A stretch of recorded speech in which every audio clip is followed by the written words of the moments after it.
When it comes to the electrical system on a boat, without a good battery, you are really going to be quite literally dead in the water.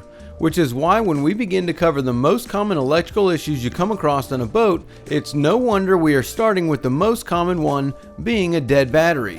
Don't worry, the rest of the issues, though they are also pretty common, they aren't the things that a lot of people will look at first thing, but we'll cover those all in this video. Now you would be surprised to how many times a low or dead battery can lead people off onto a rabbit chase looking for an issue when all along it was just a battery. Which is why this is the most common issue in two situations.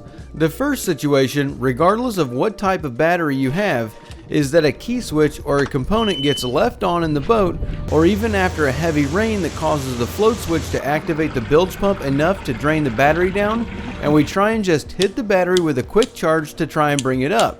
But unfortunately, this is not the way a battery works. And if the battery was completely drained, then it could take a day or two on a 2 amp trickle charger to bring the battery back up to operating condition. So it isn't that the battery was bad, but it won't be usable for a while, and if you want to get out on the water immediately, then you've got to replace a battery that isn't really bad.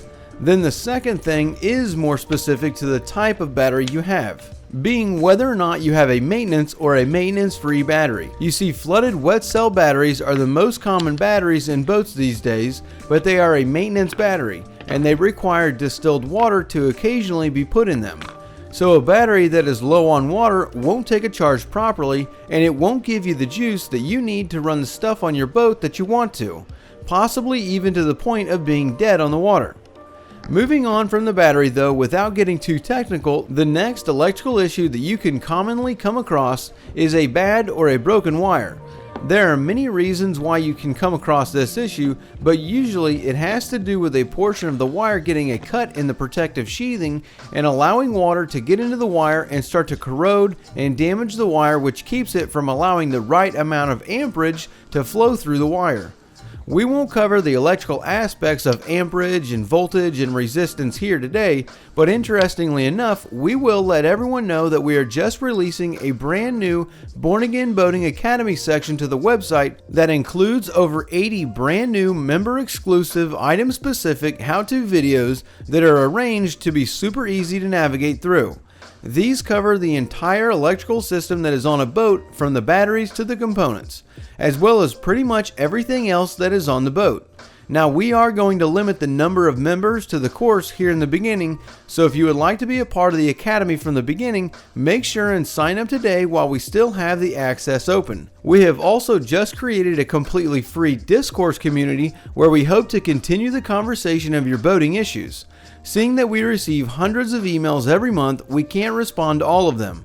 But with the community, it will allow others to step in and help answer the questions that you and someone else might have. The sign up for the free community will stay open, where on the Academy side we are limiting the access. But with that being said, let's move back to discussing the electrical issues by talking about the connections.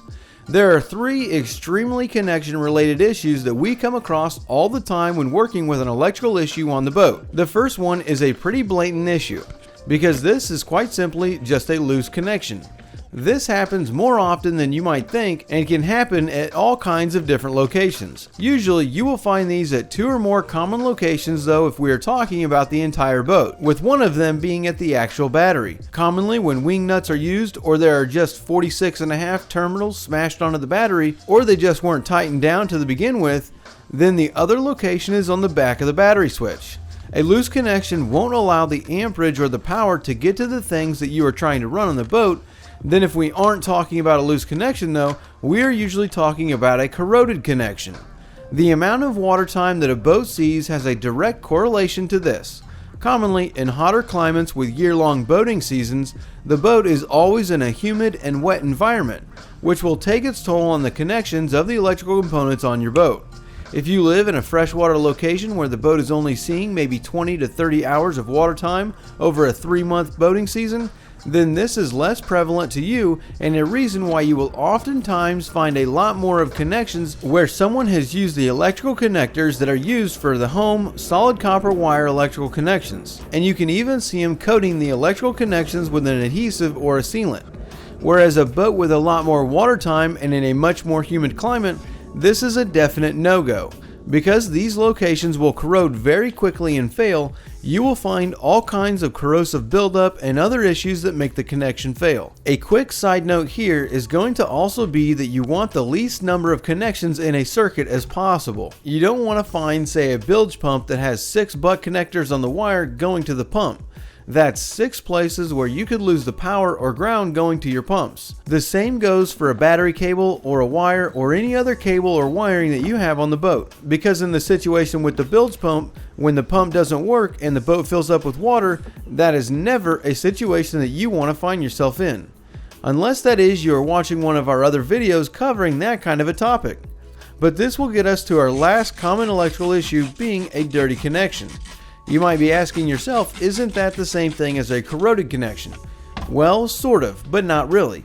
Because there is an interesting phenomenon that happens in the boating world where a connection, extremely common on batteries and battery cables, where you look at a connection and it's tight, it's not corroded, and it looks like it's got nothing wrong with it.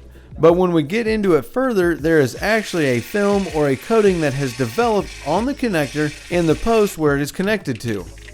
This gray coating can actually prevent the connection of the cable to whatever it is being connected to and can cause you all kinds of problems with the electricity delivery of your boat. This is why I usually clean the connections with a little polisher like this, that has a rough grit sanding pad on it that will clean the cable up really quickly.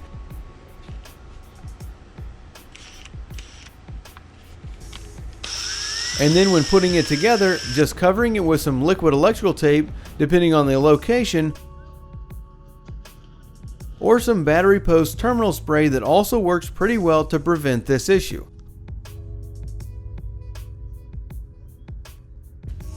I'm not really sure what this coating is, why it develops, or even how it develops. All I know is that it does happen, and it happens quite often down here in South Florida and can cause you all kinds of issues on your boat. Now let us know what kind of electrical issues you've had to deal with on your boat. Batteries, dirty, corroded, or loose connections, a broken wire perhaps? Let us know in the comments section below. Don't forget to visit us at bornagainboating.com and sign up for the Academy or the free community. And if you are new here, make sure you are subscribed to the channel. Thank you all for hanging out with us today, and we look forward to seeing you next week.